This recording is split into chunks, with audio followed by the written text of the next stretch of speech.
Salut tout le monde, on se retrouve aujourd'hui pour une vidéo de type FAQ dans laquelle pour une fois, au lieu de vous présenter une expérience, on va vous parler de nous. Ouais. Alors effectivement, c'est vrai que ça fait aujourd'hui plus de 8 ans, même 8 ans et demi pour être précis, qu'on fait des vidéos. Ça paraît énorme vu comme ça. Et on n'a pas forcément une liberté énorme dans nos vidéos parce que c'est des projets qui nous prennent énormément de temps à faire. Comme on veut que nos vidéos soient assez clean, finalement on se laisse jamais la flexibilité de pouvoir vous parler. Et ça fait longtemps qu'on se dit un jour il faudra qu'on fasse une vidéo de type FAQ dans laquelle pour une fois on parle de tout ce qu'on a à vous dire, on répond aux questions que vous pouvez avoir et ça se fait voilà, de manière fluide sans avoir à faire un montage très complexe. Voilà, on fait ça de manière assez libre. Donc le plus important à vous dire pour commencer cette vidéo, c'est qu'on a terminé nos études et on est aujourd'hui tous les deux en CDI. Donc je te laisse commencer du coup. On a un contrat à durée indéterminée, en gros on travaille. Et on a aussi terminé nos études, et même pour être précis, on ne vit plus ensemble, donc voilà, ça fait plusieurs raisons qui font que le format de la chaîne risque un peu de changer. Du coup, voilà, c'était une bonne occasion pour en parler, et c'est essentiellement le fait que nos études sont terminées qui nous motive à faire une vidéo pour parler de nos études en général, et résumer un peu toute la vie d'incroyable expérience. Et pour ceux qui se demandent qu'est-ce qu'on fait en CDI, donc moi pour ma part je suis en R&D, et je vais faire un mix d'énergétique et d'électronique, qui sont d'ailleurs, vous devez le savoir, les deux domaines qui nous intéressent le plus. Ouais, pour ma part, je suis dans une boîte qui s'appelle Energisme et je suis chef de produit pour designer, c'est plutôt des applications web. Et le but de l'entreprise, c'est de récupérer des données de consommation électrique. Et mon rôle, ça va être de les traiter pour essayer de réduire la consommation électrique des clients. Alors, donc, toujours en introduction, on tient à préciser, parce que comme ça au moins c'est dit, on ne va pas arrêter les vidéos. Hein. Cette vidéo FAQ n'est pas une vidéo pour vous dire qu'on arrête. Non, on n'a pas prévu d'arrêter. En gros, tout simplement, qu'est-ce qui se passe? Bon, on va être de plus en plus occupé, encore plus occupé qu'aujourd'hui avec notre CDI. On aura de moins en moins de temps. Donc on va peut-être réduire progressivement notre fréquence de vidéos. En fait, on n'a aucune idée. On a envie de se fermer aucune porte. On n'a pas envie de se dire qu'on continuera de faire des vidéos comme on les fait. On n'a pas envie de se dire qu'on fera des vidéos courtes et nulles. On veut absolument être libre dans ce qu'on fait. Voilà, cette vidéo est une vidéo qui change des autres. Et les prochaines vidéos, on verra bien comment elles sont. Alors il y a un truc qui est sûr, c'est que notre prochaine vidéo sera une vidéo sur le moteur Stirling. Donc certains en ont peut-être déjà entendu parler sur notre page Facebook. Il est déjà terminé, et ça fait même longtemps qu'on l'a terminé. Et en fait, le travail, ça va être de le remettre en état pour pouvoir le filmer. Voilà, exactement. Sinon, après, on a d'autres projets de vidéos à long terme. Alors, le format va peut-être être plus, comme on habite plus ensemble maintenant, on a un peu moins de temps pour bricoler et ça serait peut-être moins des réalisations, des produits qu'on présente, mais peut-être plus des vidéos un peu plus classiques de ce qu'on peut trouver sur YouTube, de la vulgarisation. Alors toujours de la vulgarisation dans les sujets qui nous intéressent, hein, c'est-à-dire électricité, énergie, électronique. Voilà. Mais il y a pas mal de sujets intéressants, notamment on aimerait bien faire une vidéo sur, alors c'est pas forcément sûr que ça existe, qu'elle sortira, mais sur les vraies solutions pour économiser de l'énergie. Parce que souvent on entend plein de remèdes de grand-mère un peu débiles. Voilà, profitez un peu du fait qu'on soit spécialisé là-dedans pour vous dire quels sont les vrais gestes pour l'environnement, quels sont ceux qui paraissent être des beaux gestes, mais qui en fait ne sont pas du tout ou qui sont très négligeables. Une autre vidéo qu'on aimerait bien faire, c'est une vidéo sur le second principe de la thermodynamique. Alors ça paraît compliqué dit comme ça, mais c'est un sujet qui est vraiment passionnant, qui est très intéressant, et on a évoqué un petit peu ce sujet dans notre vidéo sur le mouvement perpétuel, et on aimerait bien aller plus loin, expliquer ce principe qui est vraiment très grand, très puissant, et expliquer un peu pourquoi dans le monde d'aujourd'hui on a besoin d'énergie alors que l'énergie se conserve. Parce qu'on se dit si elle se conserve, du coup on la garde, mais pourquoi est-ce qu'on en a besoin à l'infini? Pourquoi les ressources énergétiques s'épuisent? Voilà, ça répond à une question assez ouverte et je pense qu'on aura beaucoup de plaisir à faire cette vidéo. Alors on continue toujours en intro, on s'est dit qu'on allait vous parler de notre page Facebook. Alors vous devez sûrement savoir que souvent les gens qui font des vidéos sur YouTube ont par ailleurs une page Facebook. La page Facebook, souvent ça n'intéresse pas trop les gens parce que c'est un moyen juste de dire ah j'ai fait cette vidéo, voilà. Aujourd'hui j'ai fait cette vidéo. Nous on fait des vidéos avec une fréquence extrêmement faible et on n'a pas envie du tout de se mettre à faire des vidéos fréquemment qui seraient des vidéos pas terribles. Par contre, ce qu'on vous propose pour ceux qui sont intéressés par ce qu'on fait et qui en ont marre d'attendre très longtemps, hein, on a bien conscience, allez faire un tour sur notre page Facebook parce que là pour le coup on se permet vraiment de publier, souvent c'est des images ou des vidéos très courtes de ce qu'on est en train de faire au tenté. Donc voilà, si ça vous intéresse, nous on a rien à gagner finalement à mettre ça sur Facebook, c'est juste pour le plaisir de partager. Ça nous ressemble beaucoup plus parce que pour le coup on a du contenu toutes les semaines, toutes les 2 semaines. Du coup voilà, dans l'immédiat vous voyez bien sur quoi on bricole, quel est le prochain projet à venir. Et en fait vous allez même voir qu'on travaille sur beaucoup plus de choses que ce qu'on met en vidéo. Parce qu'en fait comme nos vidéos aujourd'hui on se met la barre haut en qualité, on peut plus se permettre de faire des petites vidéos sur un petit projet rapidement. alors qu'en fait on passe nos après-midi, nos journées à faire des petits projets rapides qui sont voilà, intéressants. ça, mais En fait on adore expérimenter, mais ne va pas forcément vers une vidéo. voilà. Et par exemple, un des trucs qu'on n'a pas encore mis sur notre page Facebook, mais qu'on fait en ce moment, pour ceux qui ont vu la vidéo sur la trottinette électrique, on parle à un moment donné d'un possible freinage régénératif, c'est-à-dire quand on freine, on absorbe l'énergie cinétique et on recharge la batterie avec. Et ben ça, aujourd'hui, on l'a mis en œuvre dans la trottinette, et on a d'ailleurs changé les batteries au plomb par des batteries au lithium. Donc ça, c'est des projets qui sont assez intéressants. Nous, finalement, c'est ce qu'on préfère faire, parce que comme ça, on n'a pas de contraintes, c'est juste pour nous, pour le plaisir de D'ailleurs, en ce moment, je vais au travail tous les jours avec la trottinette électrique, donc même pas le scooter, parce que dans l'appartement, j'ai pas assez de place. Et voilà, du coup, finalement, la bonne vieille trottinette qu'on a fait peut-être aujourd'hui il y a 3 ans, elle me sert au quotidien. On a tout changé, mais voilà, c'est encore là, mais on va pas refaire une vidéo sur cette trottinette. Alors, bon, voilà, on a fini pour l'introduction, on espère qu'on ne vous a pas trop ennuyé. On va passer un peu plus dans le vif du sujet. Donc, au niveau du plan, très grosso modo, enfin très rapidement de la vidéo, on va commencer par une partie sur nos études. On va parler de ce qu'on a fait dans nos études, donc une chronologie de nos études, voilà, qu'est-ce qu'on en a à dire, comment on a pris ce conseil, etc. Et puis une deuxième partie où on parlera de notre vie sur YouTube, avec pas mal de rubriques. Donc d'abord l'histoire un peu de notre chaîne, qu'est-ce qu'on pense des commentaires, quelles sont nos chaînes préférées sur YouTube. Et puis voilà. Ça fait 8 ans et demi maintenant qu'on a des retours quotidiennement. Et donc voilà, on sait quelles sont les questions que les gens se posent. Et à chaque fois, c'est vrai qu'on ne va pas faire une vidéo spéciale pour en parler. Et aujourd'hui, voilà, c'est le grand jour. En 8 ans, on fait une première vidéo FAQ. Pas forcément mettre à chaque fois en bas de la vidéo le commentaire de la personne en question, parce que c'est général. On va pas répondre à plein de commentaires les uns après les autres. On préfère que justement vous ayez une structure comme ça, étant donné que la vidéo va être très longue, à vous de switcher après dans les parties qui vous intéressent. Voilà. Mais dans l'idéal, je vous invite à regarder la vidéo en entier parce que...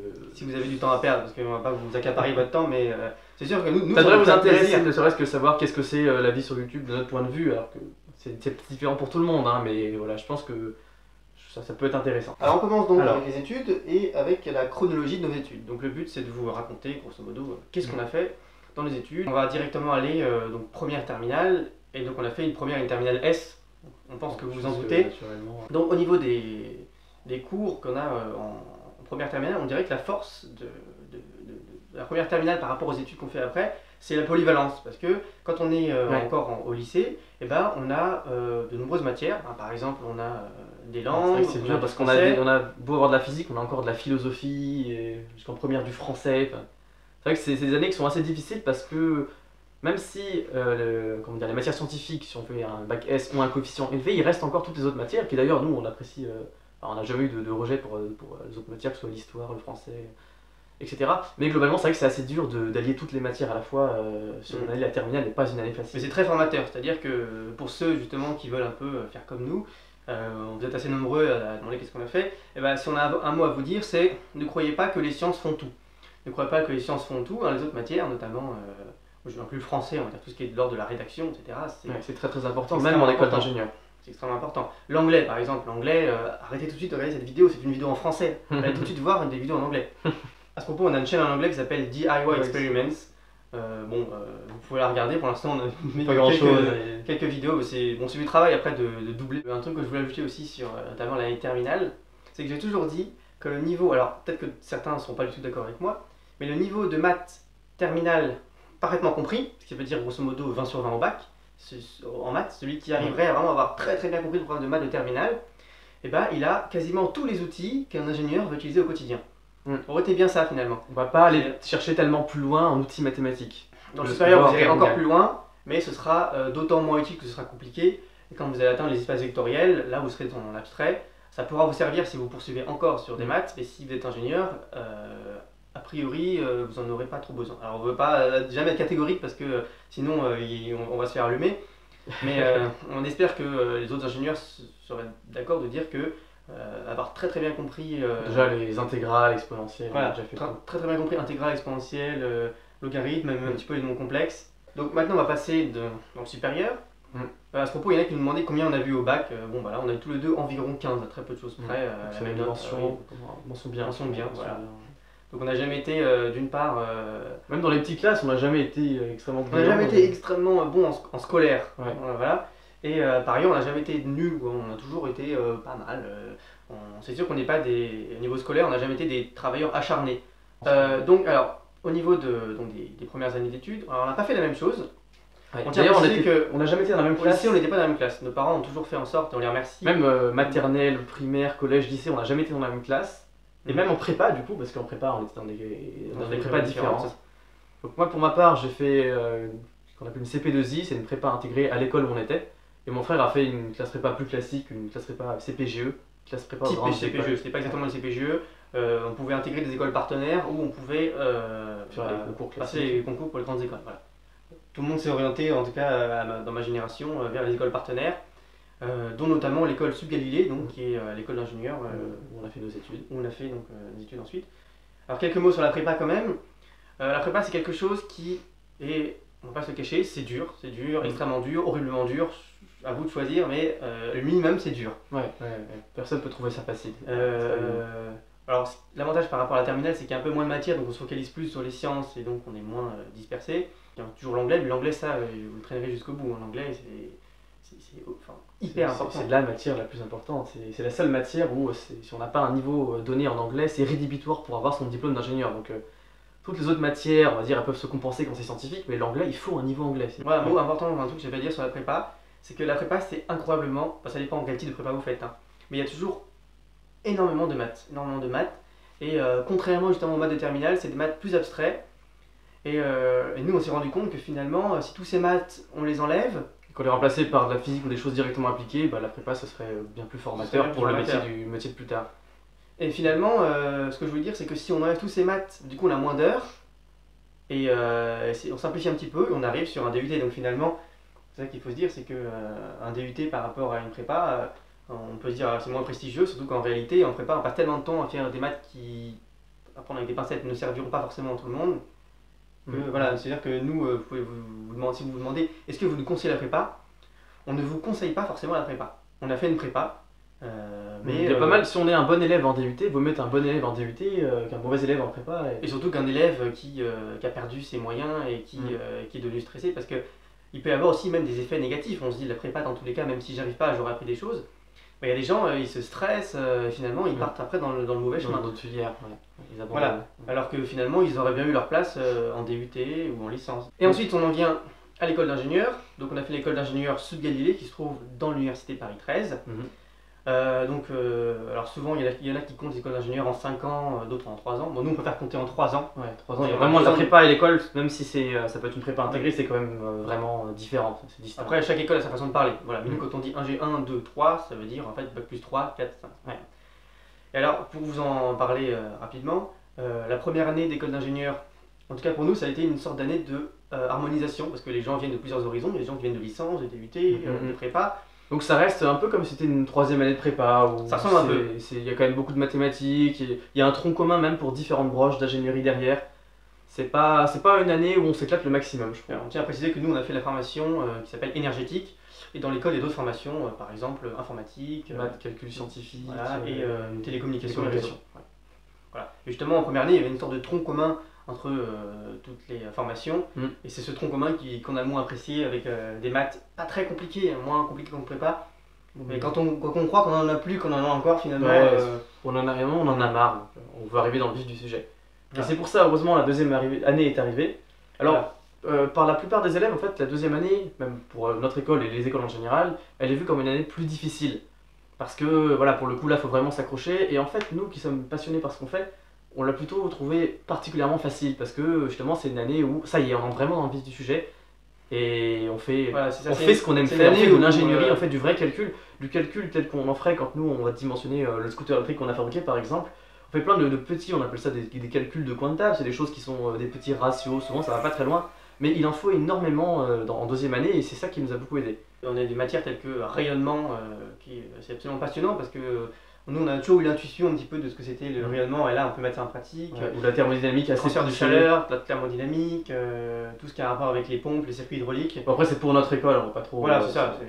Les études qu'on a fait, voilà, c'était ça. Quelque chose qu'on a remarqué, c'est qu'une école d'ingénieur généraliste, ça ressemble beaucoup à une école d'ingénieur énergétique en fait. Oui. L'ingénierie, énergie, mécanique, matériaux, l'ingénierie globalement, c'est ces 3 piliers de l'ingénierie.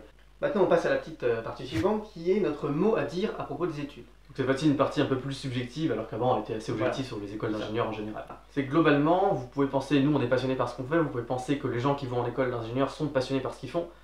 Globalement, c'est c'est relativement faux, c'est même carrément faux. C'est-à-dire que nous, on est complètement à fond dedans, on adore ça, on adore se renseigner sur tout.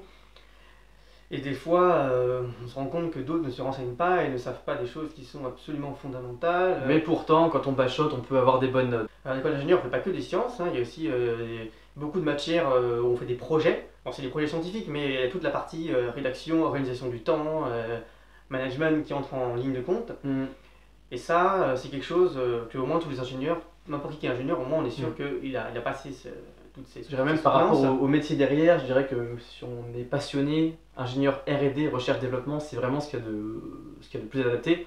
Mais en fait, l'ingénieur, aujourd'hui, pas mal d'entreprises recherchent des ingénieurs pour un peu tout et n'importe quoi, parce que voilà, l'ingénieur, c'est quand même un gage de qualité. Et du coup, en fait, ces gens-là arrivent quand même malgré tout à s'en sortir, parce que derrière, pour faire gérer un produit, un projet, finalement, c'est pas si important que ça.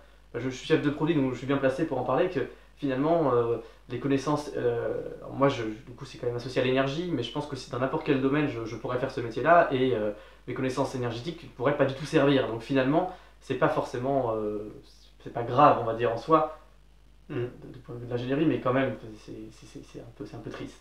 Au niveau des cours, là, il n'y a vraiment rien à dire. C'est vraiment excellent, c'est vraiment tout ce qu'on peut rêver à voir. Presque tous enseignants-chercheurs, donc ça veut dire que c'est pas juste des gens qui croient savoir des choses et qui nous les transmettent. Et ça, c'était bien dans notre école qui était une école associée à l'université, et du coup, on pouvait avoir des enseignants-chercheurs quasiment que ça. Les enseignants-chercheurs, ils savent vraiment de quoi ils parlent. Parce que si on pose des questions, ils vont creuser. Ils font de l'expérience à côté, donc forcément, ils savent de quoi ils parlent, parce que quand on touche, vraiment, il y a une grosse différence quand on touche et quand on touche pas. Je pense vraiment c'est important de manipuler et de comprendre. Alors, on va passer à la petite rubrique suivante. Qu'on a intitulé, peut-être on changera après, mais en gros, comment est-ce qu'on a appris ce concept. Vous êtes beaucoup de nous le demander. Il y en a énormément d'entre vous qui pensent qu'on a fait à chaque fois le parcours idéal pour exactement apprendre ce qu'on que c'est l'école qui nous a appris la plupart des choses. Alors nous, ça nous fait pas plaisir du tout parce que c'est pas le cas. À l'école, donc quand je dis l'école, ça inclut l'école d'ingénieur, prépa, lycée, tout ce qu'on peut apprendre en cours. On apprend des choses souvent assez théoriques. Toujours axé énormément sur les mathématiques, c'est-à-dire que les élèves ils n'ont pas compris, c'est pas grave, tu sais appliquer ton log, tu sais appliquer ton exponentiel, faire ton intégrale, ça y est, c'est bon. On appelle ça l'apparente noblesse des mathématiques, c'est-à-dire que si quelqu'un il a rien compris mais qu'il a écrit des belles équations et qu'elles sont justes, et bah c'est bon, voilà, c'est bon, alors que s'il n'a pas compris, il n'a pas compris, ça qui est... C'est souvent en physique finalement, un problème il va commencer d'abord par... Il y a le problème, il est là, on peut pas y traduit en physique. On le traduit en langage on traduit en physique plutôt. Ensuite on traduit en langage mathématique, on résout l'équation et après on retourne un résultat sur la physique. Ils ont un problème, allez directement, il faut trouver la formule qui va avec. La formule, c'est quoi la formule? C'est pas du tout de raisonnement physique, c'est directement la formule. Et plus elle est compliquée, mieux c'est. Hein. Et à la fin, l'unité peut avoir 5 ordres de grandeur, elle peut être 1 milliard de fois plus élevée que ce qu'elle devrait. Moi, j'ai remarqué que des fois, pas d'analyse de l'élève, n'analyse même pas son résultat. 155 gigawatts, hop, c'est pas grave. La puissance de 155 gigawatts, c'est 155 fois 10 puissance 9 watts. Je souligne mon résultat. Voilà, c'est cette nonchalance du résultat. Trop les choses de façon mathématique et pas assez physique, même pour être ingénieur. Si on propose une critique, il faut proposer une solution qui va avec. Donc la solution qu'on propose, c'est plus de TP. Notamment en école d'ingénieur, on en a pas mal, donc ça c'est super intéressant. C'est vraiment bien les TP quand même. Le problème, c'est que souvent quand on a un TP en cours, évidemment, on dit qu'il est noté de partout. Chaque fait déjà c'est noté, et finalement les gens, à nouveau, ils optimisent la fonction de note. Pendant le TP, les gens apprennent rien parce qu'ils sont là, ah là là, si je fais ça, j'aurai meilleure note, qu'est-ce que je peux dire pour avoir meilleure note, meilleure note, Donc les gens ne comprennent pas compris au final. Donc au final, c'est que le 6ème scolaire arrête parce que finalement, à trop fliquer les gens sur les notes, et les gens ne s'intéressent plus qu'aux notes, et finalement, c'est un cercle vicieux, il n'y en a que pour les notes. Alors que si jamais juste on essayait de les passionner en leur faisant un TP non noté, ou après il y avait une restitution même à l'écrit, parce qu'on peut largement parler de science à l'écrit, sous la forme de texte. Donc alors, comment est-ce qu'on a appris ce concept? On revient au vif du sujet. C'est une question, c'est la question qu'on nous pose le plus, c'est pour ça qu'on en parle relativement au début de la vidéo. Et malheureusement, on n'est pas trop, on ne sait pas trop répondre. Il y a plusieurs pistes. Un peu par nous-mêmes, mais vraiment sur tous les plans. Voilà, la première piste, c'est qu'on a un peu redécouvert notre sauce les lois de la physique. Et ça, c'est vrai qu'il n'y a pas beaucoup de gens qui ont dû faire ça. C'est-à-dire que nous, nos parents ne sont pas dans les sciences. Voilà, on a découvert les sciences. On ne vit pas dans un bain de sciences en permanence. C'est ça. On a découvert les sciences par nous-mêmes progressivement. Et quand on était jeunes, on aimait bien bricoler. Et puis ce qu'on faisait, c'était extrêmement peu sophistiqué. Mais mine de rien, ça nous a initiés aux lois d'électricité. D'abord, instinctivement, on pense que c'est la tension. Après, on finit par comprendre ce que c'est le courant. Et de fil en aiguille, implique le courant. On en devine la loi d'Ohm. Par exemple, quand on était, quand je dis petit, c'est vraiment 6 ans, 7 ans, on ne s'était pas du tout documenté, mais on avait trouvé qu'il y avait deux moyens d'alimenter une ampoule. Soit on l'alimentait, comme on appelait, à la Une chaîne. batterie, on pouvait mettre les 2 ampoules. Soit on l'alimentait en rediffusion, comme on On disait. les appelle rediffusion. Voilà. C'est-à-dire qu'on avait trouvé un mot équivalent Pour dire en série ou en parallèle. Il y a plein de choses comme ça qu'on a découvert sans. On a redécouvert sans scientifique. avoir de documentation derrière. Alors cette méthode qu'on en parle n'est pas du tout efficace pour comprendre, mais par contre ça nous permet d'avoir vraiment des bases solides après une fois qu'on a compris la théorie derrière. Et on vous conseille pas de faire ça en fait. On vous dit comment ça s'est C'est passé. une méthode pour qui a nous. bien marché pour nous, mais c'est pas efficace en termes de temps passé par rapport à ce qu'on apprend. Pour tout ce qui est des transformateurs, la loi de Lenz Faraday et autres, ça on l'a appris très tard. Nous quand on est des transformateurs, on avait l'intuition que le nombre de tours de la sortie, enfin le rapport de nombre de tours allait donner un rapport de tension. Tout est basé sur beaucoup d'intuitions Tout est basé sur et de la l'expérience. curiosité. La curiosité qui va faire qu'on va essayer en permanence des choses et apprendre par l'essai. Donc la curiosité qui fait qu'on va faire des choses et qu'on fait qu'on va apprendre. C'est Voilà, juste comme tout ça. le temps envie de faire une petite expérience. Qu'est-ce qui se passe si j'alimente ces moteurs en 12 volts, en 6 volts. Et c'est l'ensemble de plein de petites expériences qu'on a commencé à avoir un petit Après, on a bagage, une bonne notion de qu'est-ce que c'est le courant, qu'est-ce que ça fait quand il y a 4 ampères dans un fil, et qu'est-ce que c'est un moteur avec un couple 5 Nm. On finit par avoir beaucoup d'ordre de grandeur et après quand on apprend des choses derrière, eh ben, on se fait une image, ah d'accord c'est un moteur avec un couple de 50 Nm qui consomme 3 ampères et à la fin on finit par avoir, quand on sait c'est quoi les valeurs numériques, finalement les ordres de grandeur, les chiffres, c'est ça qui nous aide beaucoup après quand on a un nouveau résultat, comme il nous parle déjà parce qu'on a déjà l'échelle sur ce résultat, on sait le placer sur l'échelle. Et là, finalement, on a appris quelque chose et on le retient. Et du coup, on a Par exemple, très long pour retenir les chiffres. Un truc que Victor sait faire, je le dis parce que moi j'ai pas du tout le faire, mais Victor il reconnaît les résistances comme il reconnaît un visage. C'est-à-dire qu'il n'a pas besoin de regarder les codes couleurs, c'est quand on voit quelqu'un, on peut pas dire ah je reconnais cette personne parce qu'elle est comme ça, non, on la reconnaît directement. Bah, c'est pareil, Victor il voit la résistance, il sait directement c'est quoi sa valeur. Enfin, mais il n'y a pas que les ordres de grandeur qui permettent de faire des choses, c'est-à-dire que c'est pas parce que vous connaissez toutes les ordres de grandeur de puissance des moteurs, des tensions des ampoules. Mais je pense que c'est important quand même. C'est assez important. Alors donc pour en revenir à chaque fois on en revient parce qu'on digresse. Comment on a appris ce qu'on sait. Donc c'est beaucoup d'expérience associée à de l'intuition. Si on fait l'expérience, on a une intuition, ça doit marcher comme ça. Et puis au fur et à mesure on construit un mur et on apprend des choses. Je me rappelle quand on avait 6 ans, on avait démonté un vieux camion pompier pour enfants, parce que nous les jouets, pour nous l'avantage des jouets c'était de le démonter et de récupérer ce qu'il y avait dedans. Et mon frère il avait pris un moteur électrique, voilà, et on l'alimentait, il y avait plus, moins, un moteur à courant continu et il tournait. Je me rappelle mon frère il est allé l'analyser en le démontant, et au bout d'un quart d'heure il revient me voir, il me dit Victor j'ai compris comment ça marche. On avait 6 ans. Et la description n'était pas fausse, c'était un moteur avec commutateur et des bobines. Il m'avait expliqué, voilà, là le courant il va dans cette bobine là, il se rapproche de ça, ça va être un aimant ferrite, ensuite ça fait ça, ça se rapproche ici. Et voilà, il avait compris le principe du moteur à courant continu et il s'était pas trompé. Donc le fait de démonter finalement les appareils, c'est pas mal pour comprendre comment marche l'électronique. Après ça ne nous apprend que l'électronique, parce que nous on n'aime pas que l'électronique, c'est vrai qu'on tient à le préciser. D'ailleurs beaucoup d'entre vous pensent que nos vidéos sont des vidéos d'électronique. Pour nous, l'électronique, c'est un moyen et pas une fin. Voilà, c'est plus un moyen qu'une fin. C'est-à-dire, on fait de l'électronique parce que bah, c'est quelque chose qu'on peut faire avec les mains facilement. On ne peut pas fabriquer une maison en 2 minutes, par contre, on peut fabriquer un circuit électronique. Mais c'est pas des connaissances scolaires, ce qui est un avantage. Par contre, ça va pas non plus extrêmement loin, et ça, on s'en cache pas. Il y a des gens qui vont juger nos vidéos sur la partie électronique. Voilà, soyez pas trop exigeants. Pour nous, l'électronique, c'est juste un moyen de faire quelque chose. Souvent, notre objectif, ça va être de faire quelque chose le plus simple possible en partant du fonctionnement du schéma de principe. Donc on part du schéma de principe, on le gonfle avec le moins de composants possible pour en faire quelque chose de fonctionnel. Voilà, c'est ça globalement notre objectif. Donc sinon pour apprendre des choses, donc, on a utilisé quand même beaucoup Internet. Ouais, donc à partir de quand on était en 6e, on a commencé à pouvoir accéder à Internet tous les jours. Et c'est vrai que nous on est des wikivores, hein, Wikipédia. Pour m'empêcher, j'ai 2 Google Chrome, j'ai le Google Chrome de ce que je fais et le Google Chrome des Wikipédia à lire. Et sur mon téléphone, j'ai une trentaine de Wikipédia ouverts, et dès que je prends le transport en commun, je les lis, et dès qu'il y a un autre article qui m'intéresse, je l'ouvre, etc. Et comme ça, j'en ai toujours une trentaine à lire. Et donc, voilà, certains d'entre vous vont penser que Wikipédia, c'est pas fiable. Bah, nous, par exemple, on vous garantit que de ce qu'on sait, on connaît pas grand-chose, mais de ce qu'on connaît en tout cas, sur les articles où on a, voilà, on peut vraiment où on peut avoir du recul, on n'a jamais vu d'erreur. Ça veut pas dire qu'il n'y en a pas. On voit les fautes d'orthographe des fois. Franchement, c'est rare. C'est quand même rare. C'est quand même lu et relu, et du coup, ça fait quand même une bonne source au final. Mais voilà, on vous dit clairement que Wikipédia est une bonne façon d'apprendre des choses. Vous n'irez jamais extrêmement dans le détail sur un domaine, mais nous justement, on aime bien non pas être très pointu quelque part, mais être polyvalent. On est des gens assez polyvalents. On adore l'aérodynamique, on adore la mécanique. On n'a pas l'occasion d'en parler en vidéo parce que comme on n'est pas des spécialistes, on ne va pas raconter des choses fausses, on aurait trop peur de se tromper. Mais vraiment, on adore. Par exemple, un jour, j'ai demandé dans un train si je pouvais pas conduire avec le chauffeur. Il montait dans la cabine et je lui ai demandé est-ce que je peux vous accompagner, m'a demandé si j'étais fan de train, je lui ai dit que oui, même si je ne me considère pas toujours comme un fan de train. Et sinon, pour ce qui est des bouquins, alors nous on n'en a pas beaucoup, enfin c'est partagé. C'est-à-dire qu'on a des bouquins assez techniques qu'on nous a offerts il n'y a pas très longtemps et qu'on regarde de temps en temps, mais par ailleurs on a aussi des bouquins de jeunesse et qui ont été, on va dire, avec c'est ça qui nous a initiés. à 50% avec les bricolages qu'on faisait, des livres de sciences pour enfants. Alors pour enfants, pas forcément, mais bien illustrés en tout cas. On va dire pour enfants et adolescents.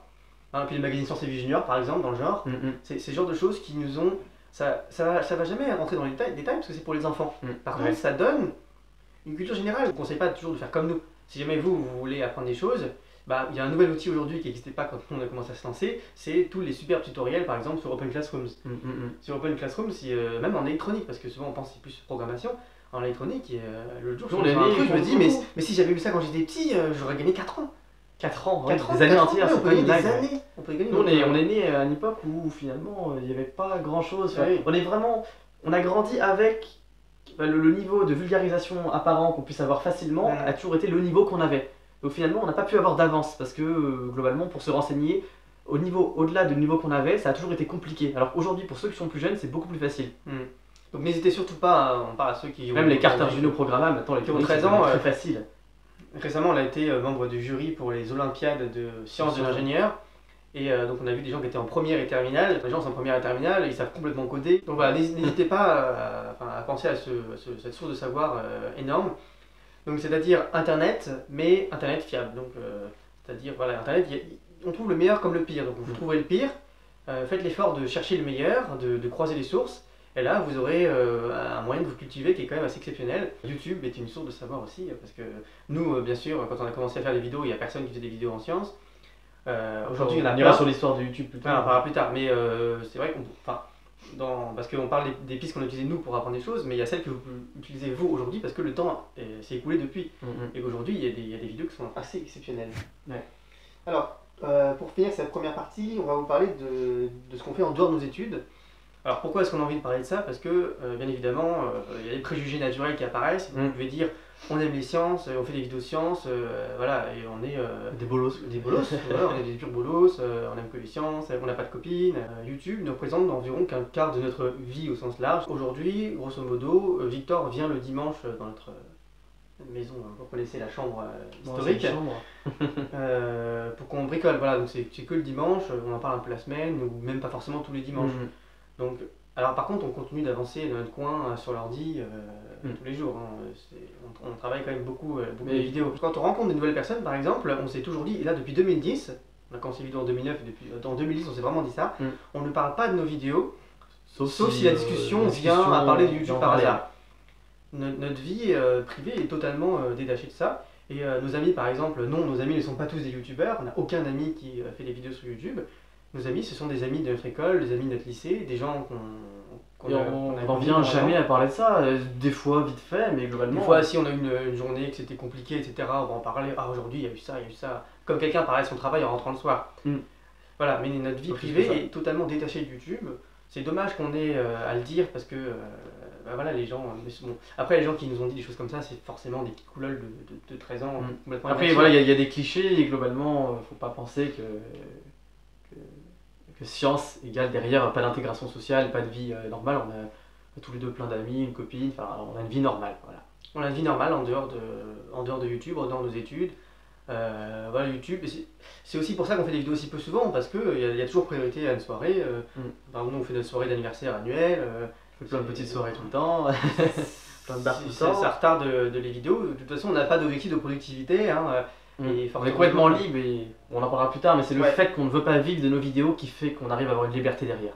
On va passer à la partie 2, qui est la partie de notre vie sur YouTube. Donc sur cette partie, on va d'abord commencer par l'historique. Donc l'historique de notre chaîne YouTube, c'est intéressant de vous en parler. Ensuite, qu'est-ce qu'on a à dire sur les commentaires. On va parler de nos chaînes préférées, de nos relations avec d'autres vidéastes, de la popularité et des revenus de notre chaîne, parce qu'on va en parler en toute transparence. Et puis, parce que ça intéresse pas mal de personnes, le matériel qu'on utilise pour filmer, ce qui est de l'historique de notre chaîne YouTube. Donc, nous on a une date d'anniversaire de début de la chaîne qui est le 4 ou le 5, on va dire le 4 au soir, 4 ou 5 mai 2009. On avait 14 ans, on était en classe de 3ème. Alors, on avait déjà fait pas mal de vidéos avant, Notamment sur YouTube, on a publié des vidéos sur YouTube plus ou moins scientifiques, notamment on avait fait un train électrique où la propulsion est assurée par une hélice, des choses comme ça, dans l'année 2008. Ça avait quasiment aucun intérêt. On avait fait pas mal de vidéos de tout genre, des choses quasiment complètement différentes. Voilà. Je sais pas pourquoi on postait des choses des vidéos d'humour, des choses comme ça, ça nous amusait. Aujourd'hui on a supprimé ces vidéos parce que notre chaîne n'est plus que incroyables expériences. Un petit mot au passage par rapport au nom de la chaîne, aujourd'hui on l'aime plus parce qu'on a pensé à ça quand on a été en troisième. Ça fait très longtemps et à l'époque. C'est très prétentieux, incroyable expérience. Notre idée c'était qu'il n'y avait pas de chaîne YouTube à l'époque quand on a commencé. Nous déjà on appelait ça notre blog YouTube. Bon. La différence c'est qu'on n'a pas commencé parce qu'il existait des gens qui faisaient des vidéos sur YouTube, on a commencé parce qu'on s'est dit on a envie de partager ça, alors on va le mettre sur YouTube. Voilà. On fait partie de la première génération de youtubeurs. On s'était dit il faut que les gens puissent tomber sur les vidéos. Et pour que les gens tombent sur les vidéos, on se disait le mot incroyable, le mot expérience. Il y a pas mal de chances que les gens le tapent. Incroyable talent, etc.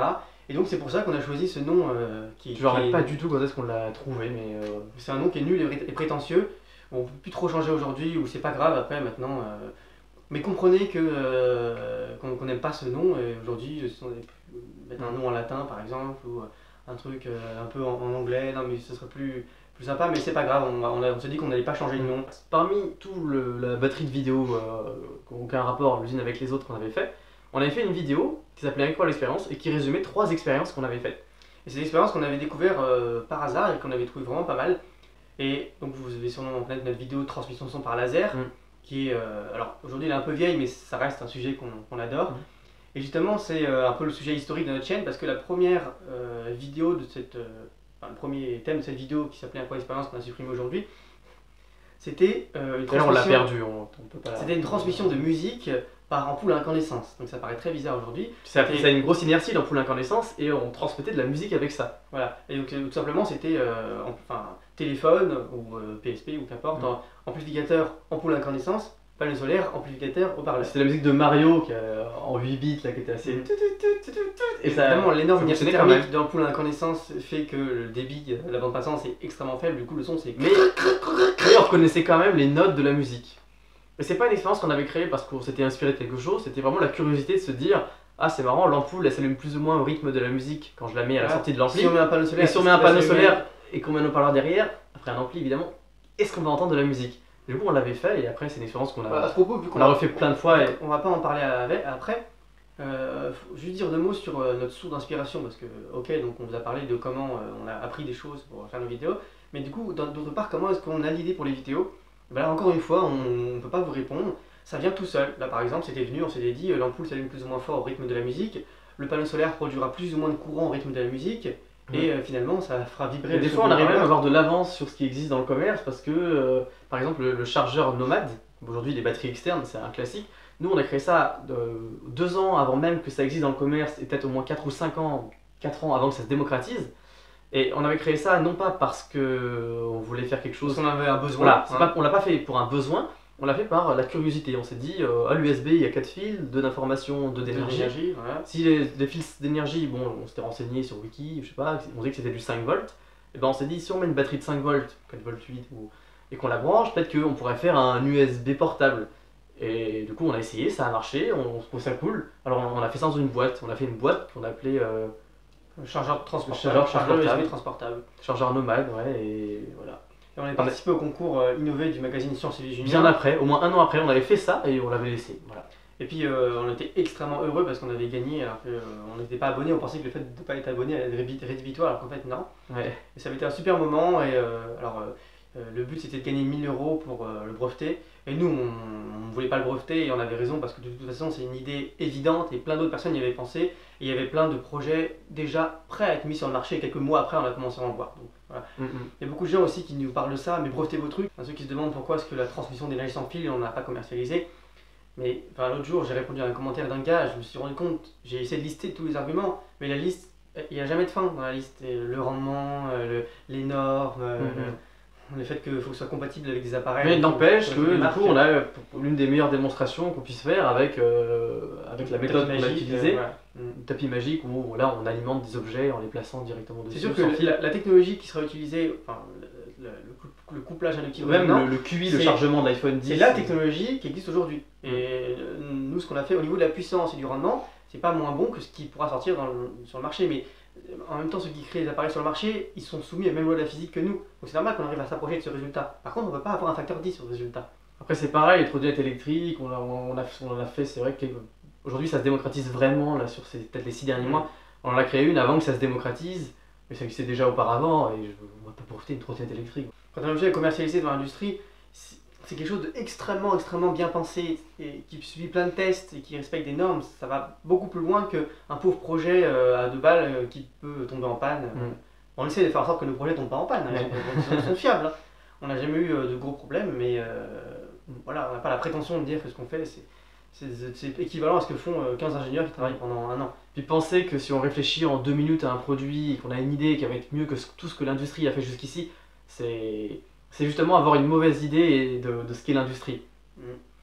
C'est sûr que l'industrie a une réputation extrêmement pitoyable, notamment dans l'agroalimentaire. Peut-être que dans l'agroalimentaire, il y a un peu plus d'excès qu'ailleurs. Le but d'une industrie, c'est quand même de gagner des sous, hein, ça c'est clair. Mais bon, dans tous les cas, notre vidéo Mouvement Perpétuel vous montre bien un exemple de situation dans laquelle on a l'impression qu'on se fait duper par les industriels et qu'en réalité, c'est les lois de la physique qui posent problème à tout le monde. Le rendement des moteurs de voiture à essence limité à 30%, c'est un problème physique.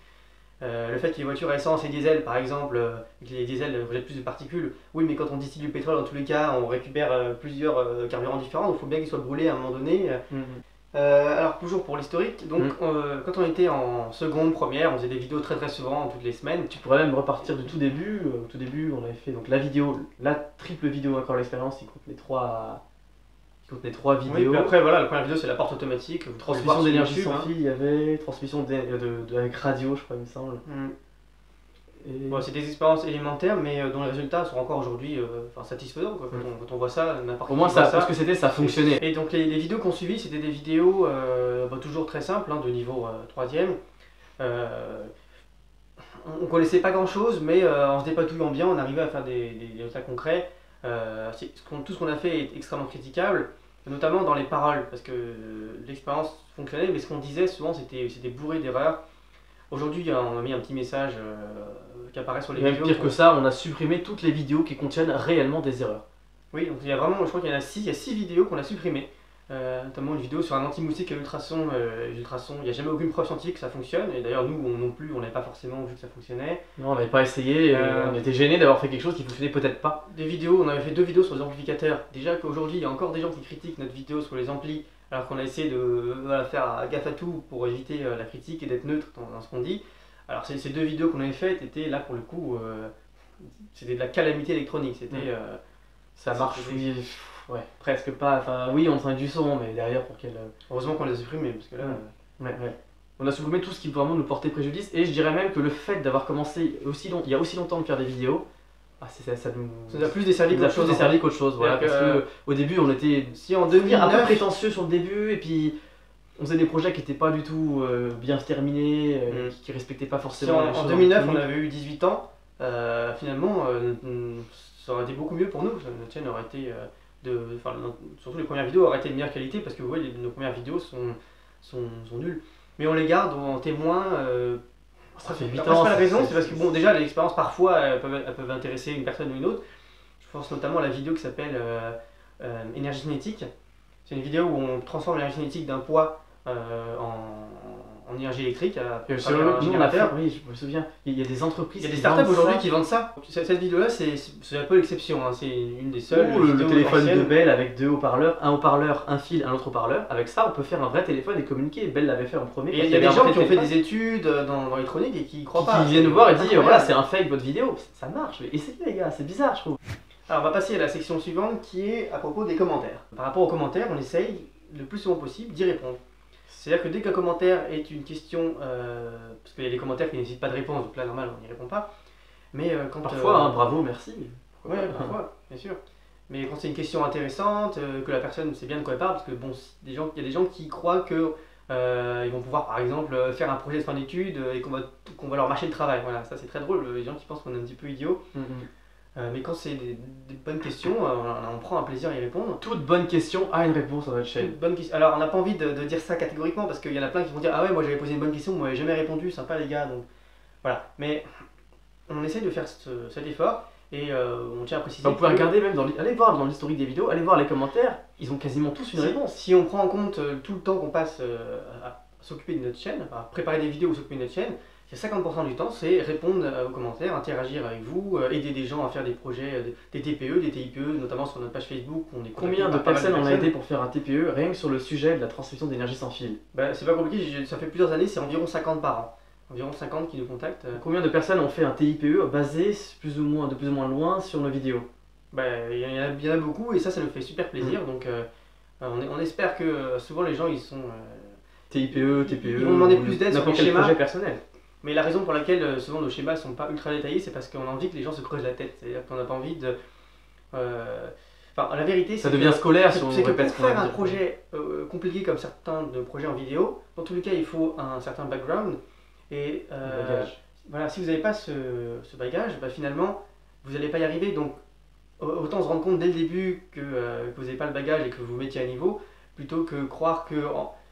on ne va pas faire croire que les choses sont simples quand elles sont compliquées. Voilà, c'est pas possible. Pas de mensonge. C'est pas possible de faire un schéma électrique qui marche du premier coup. Il faut absolument faire par composante, tester, vérifier, il y a trop d'erreurs possibles. Il y a des gens qui essaient de refaire notre ampli classe D, ils me disent j'ai fait le montage, il marche pas. Qu'est-ce que je fais? Déjà, il faut le faire le montage petit à petit, il faut faire bloc par bloc, il faut tout tester. Il faut absolument un oscilloscope. L'oscilloscope aussi obligatoire pour ce genre de projet. Donc voilà pour ce qui est des gens qu'on va aider. Donc on est très content d'aider pas mal de gens à faire des TPE, des TIPE. Les gens nous contactent spontanément et le fait que notre chaîne a une popularité stagnante fait que heureusement il n'y a pas de plus en plus de monde et qu'on arrive toujours au seuil où c'est parfaitement juste agréable de répondre aux commentaires. Ouais, je sais pas il y en a combien par jour mais c'est répondable, des fois c'est correct. Voilà, alors quand on fait des vidéos il y aura plein de commentaires, mais souvent comme c'est des commentaires tout frais, ça va être des commentaires, tout le monde essaie de faire sa blague la plus drôle et celui qui a la blague la plus drôle il a le plus de pouces en l'air. Top commentaires, voilà. Pour les top commentaires c'est pas des questions, il nécessite une réponse, donc à ce niveau-là. C'est vrai que sur YouTube maintenant c'est vraiment devenu le commentaire top. Et un petit détail qu'on voulait aborder au sujet des commentaires malgré tout, par rapport au fait que nous on essaye d'y répondre le plus possible, de faire d'être poli avec vous, etc. Si vous nous regardez là, il y a beaucoup de chances qu'un jour vous ayez mis un commentaire, on a répondu, il y a beaucoup de chances que vous ayez une interaction avec nous. Peut-être, en tout cas, on va pas vous inciter non plus à poster des commentaires parce qu'après on n'arrivera plus à y répondre, donc ne changez rien à ce que vous faisiez. Un sujet un petit peu tabou dont on voulait aborder, c'est que on a l'impression souvent que la plupart des vidéastes, on va appeler ça vidéastes et pas youtubeurs, ils ont une proximité incroyable avec leurs abonnés. Dans les vidéos. Ils leur envoient des cœurs, je vous aime, je vous adore, tout ce que vous voulez, abonnez-vous, vous êtes ma raison de vivre, des choses comme ça, peut-être on exagère un peu. Et donc, tout ça, on a envie de dire pour certains, tout est à prendre avec des pincettes, c'est un peu du flan, dans le sens où de toute façon, ils répondent jamais aux commentaires, ils disent qu'ils adorent littéralement leurs abonnés, enfin, il y a des mots qui sont excessifs, alors que nous, évidemment, que ça nous fait très très plaisir que vous regardez nos vidéos. C'est tellement évident qu'on va pas le dire à chaque vidéo. Si jamais il y a personne qui regarde nos vidéos, on les ferait pas. Parce que on va pas se passer 6 mois à faire une vidéo s'il y a personne qui va la regarder. Alors plus vous êtes nombreux, plus ça nous fait plaisir, tout simplement. Quand les gens s'abonnent, ça nous fait plaisir aussi. On est content de savoir qu'aujourd'hui encore, ce qu'on a fait il y a quelques années plaît à des gens, etc. D'ailleurs, je vais en parler maintenant, je suis pas sûr qu'on en parle après. Un des grands principes de nos vidéos, c'est la neutralité. C'est-à-dire que dans nos vidéos, en gros, pour parler de ce qu'on voit, c'est l'été, il fait beau. Voilà. Non mais c'est vrai. On va pas faire de vidéo à thème, on va pas faire une vidéo spéciale Noël, spéciale Halloween. Parce que en fait, on fait des vidéos rarement et on veut que nos vidéos soient intemporelles. On veut que dans 4 ans, 5 ans, nos projets soient... Quelqu'un va voir notre projet, des fois il y a des gens qui répondent justement « je sais que la vidéo est vieille, mais... » Il n'y a pas de ça, la vidéo est vieille, et alors Ouais, ça c'est vrai que quand les gens disent « je sais que la vidéo est vieille, mais... » Ça veut dire que d'habitude, nous on se dit « ouais, t'as raison ». Alors nous on se dit « bah non, la vidéo c'est pas grave, au contraire, nous on est... » Le projet il a pas pris une ride. On essaye de faire en sorte que nos vidéos soient intemporelles, voilà. C'est-à-dire qu'on fait des vidéos pas souvent, mais notre but c'est que... elles soient réexploitables après. Souvent notre vidéo mouvement perpétuel qui est un peu notre préférée, on l'a fait en 2014.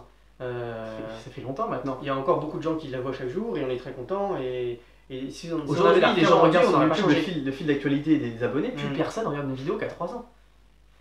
Et pourtant, chez nous, c'est... En fait, on aime souvent dire qu'on est la chaîne, parmi les chaînes qui existent encore, on est encore en train de produire des vidéos, même si on ne produit pas régulièrement, qui a la fréquence la plus faible. Parce qu'on fait une vidéo tous les 6 mois. Maintenant, ça réduit, c'était difficile. Et là, on est très très content que la plupart d'entre vous ne soyez pas désagréable avec nous par rapport au fait qu'on fait des vidéos plus souvent. Pourquoi? Bah, vous avez bien vu, on ne cherche pas, compte tenu de la fréquence, à vivre de notre activité sur YouTube. Donc finalement, on fait des vidéos par passion.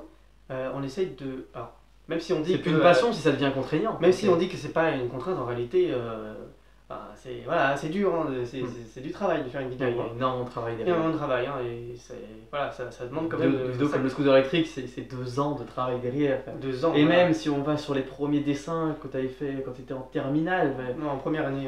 d'études, ça va sur 4 ans. Ouais, sur 4 ans. Alors au début ça va pas vite, après ça s'accélère. Bien sûr, quand on est juste avant, quand on commence à... Même le fait ça va, de tourner une vidéo, c'est-à-dire il y a le projet d'un côté, il y a la vidéo de l'autre. Même le fait de tourner la vidéo, c'est déjà... Aujourd'hui, on arrive sur du 50-50, tournage, montage, infographie, et l'autre moitié, préparation du projet.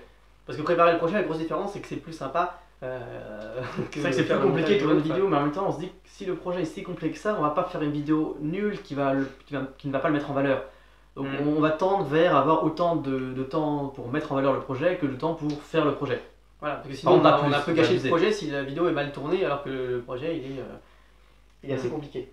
Ouais. Ensuite, alors, prochaine rubrique, ça va être la rubrique dans laquelle on va parler de nos chaînes préférées. Ce qui est amusant, c'est qu'il y a seulement 3 ans, on a commencé à regarder vraiment activement des vidéos sur YouTube. C'est-à-dire qu'on en fait depuis 2009.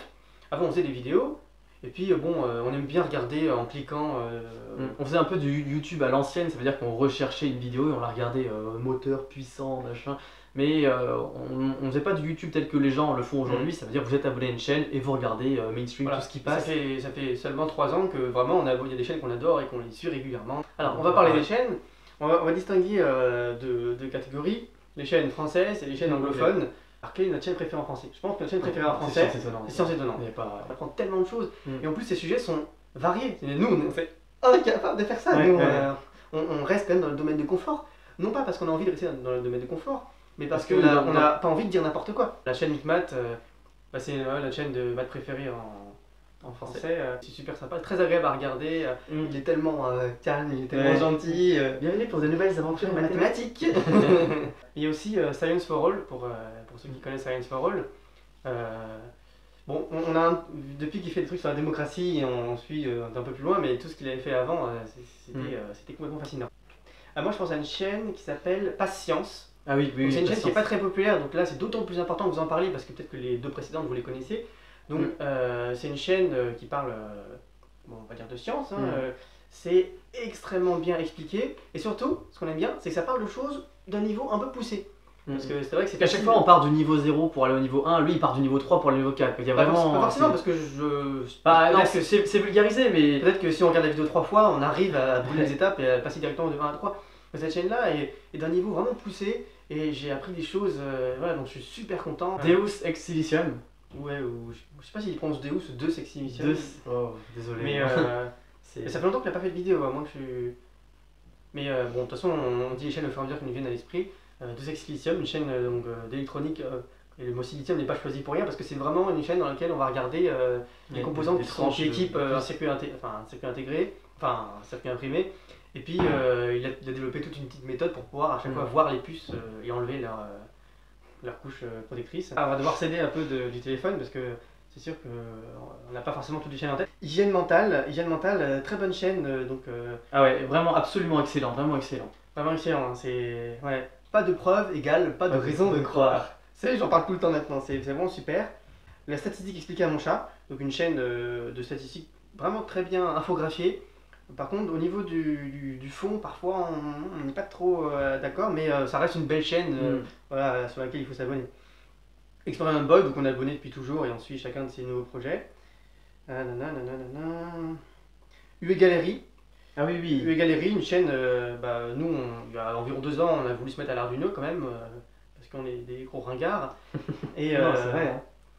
Et grâce à lui, on a pu, de A à Z, passer de je sais pas faire d'Arduino à j'ai aujourd'hui l'Arduino au quotidien. J'en ai même fait quand je travaillais pour une ancienne entreprise. J'avais fait je sais pas si on le voit bien, un convertisseur Arduino. Bon, je vais pas entrer dans les détails, mais bon. Un circuit avec Arduino qui est assez cher. Non mais dis rapidement qu'est-ce qu'il fait quand même. Qu'est-ce qu'il fait? Il permet de faire, c'est pour traiter un véhicule hybride, et une entrée d'énergie, une sortie d'énergie et des supercondensateurs. Et le circuit va gérer automatiquement des convertisseurs de tension pour charger les condensateurs quand. Sachant que les convertisseurs de tension, c'est l'Arduino lui-même qui les drive. Ouais, oui, tout est géré par l'Arduino et ouais, il y a une politique logique assez compliquée qui va faire qu'on va charger les supercondensateurs quand la charge consomme pas beaucoup et les décharger au besoin. Bon, je vais pas entrer dans les détails, mais enfin, aujourd'hui, on n'a pas encore fait de vidéos sur l'Arduino, mais même pour des niveaux industriels, on l'a déjà utilisé. Alors, autre chaîne qu'on aime beaucoup, c'est une chaîne à caractère mathématique, c'est ELJJ. Donc vous verrez apparaître le logo de la chaîne, c'est une chaîne très très intéressante. Syllabus aussi. Ah oui, très bien Syllabus. Très bonne chaîne. Axolot aussi. Ouais, Axolot. Je fais pas des vidéos très souvent, j'ai l'impression que les dernières vidéos sont moins captivantes que les premières. Mais si vous connaissez pas, dans tous les cas, allez voir les premières vidéos, vous allez vous régaler. C'est une curiosité, c'est pas spécialement scientifique. Bon, du coup, maintenant que j'ai le téléphone en main, on va pouvoir, si tu veux le prendre, on va passer aux chaînes maintenant anglophones. Donc c'est vrai qu'on regarde beaucoup plus de chaînes anglophones que de chaînes françaises. Et on regarde pas les chaînes en anglais parce qu'elles sont en anglais. Parce que ouais, c'est l'anglais, tu comprends, c'est mieux. Non, le fait que les chaînes en anglais soient meilleures, c'est pas parce qu'elles sont en anglais. Hein.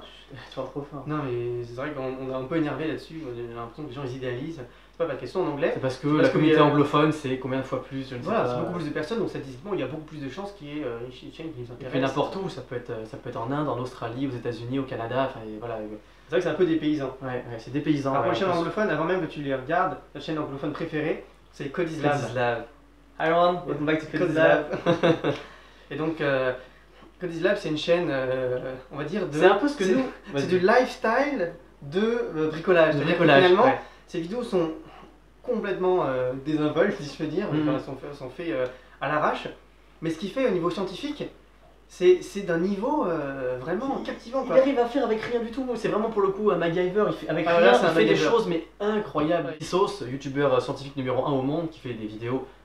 Alors il a fait des séries un peu moins intéressantes récemment, mais ses vidéos sont absolument géniales globalement. C'est presque de la philosophico-science. Il y a un côté philosophique, envoûtant, avec la petite musique. Vsauce, c'est vrai que c'est du divertissement pur. Alors, Numberphile, ça c'est plus moi que Victor. Mais Numberphile, c'est une chaîne de maths. C'est pour ça qu'elle aime vraiment les maths, quoi. Pas les maths trop compliquées, mais les curiosités mathématiques. Et ça, c'est que des curiosités. Je sais pas, une vidéo par semaine ou plus. Moi, c'est ma chaîne préférée en fait. Si je devais choisir ma chaîne préférée, c'est Numberphile. Real Engineering, ça c'est d'un niveau. Ça va vraiment loin dans les détails, c'est super instructif. Applied Science aussi, vraiment pas mal. C'est vraiment super. Ouais. C'est vraiment loin, c'est pas juste de la bidouille, c'est des gens qui ont des années de métier derrière et qui savent de quoi ils parlent.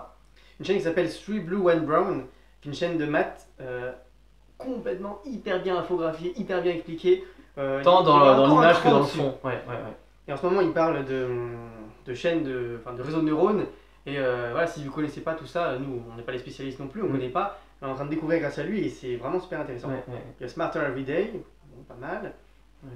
Learn Engineering, ça c'est la chaîne, c'est indien je crois en fait. Colin Firth, c'est complètement pour le divertissement, mais il est extrêmement balèze en bricolage. Il y a la fameuse Hydraulic Press Channel.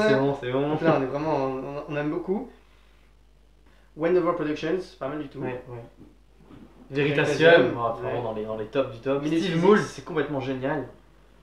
Minute Physics. Il y a une chaîne qui est pas du tout connue qui s'appelle Amazing DIY Projects. Et en gros, le mec il a fait grosso modo un truc, mais c'est fou que sa vidéo soit pas populaire par rapport à ce que c'est. Il a fabriqué une sorte d'hélicoptère qui le porte lui-même, alimenté en full électrique. Il a fait un drone qui transporte il se déplace lui-même. Alors c'est vrai qu'il y en a beaucoup qui l'ont fait, mais lui vraiment il allait dans les détails techniques assez loin. Il y a Rimstar.org qui est assez instructif aussi. Donc voilà pour nos chaînes préférées. Donc allez vous abonner immédiatement à toutes ces chaînes qui sont... Surtout voilà, si vous êtes abonné à toutes ces chaînes et que vous avez la même mentalité que nous, vous devriez passer des semaines très excitantes dans les jours qui viennent. Sinon moi j'avais rencontré ceux qui font du freerun, justement la French Freerun Family, je pense notamment à Vin et Maxence.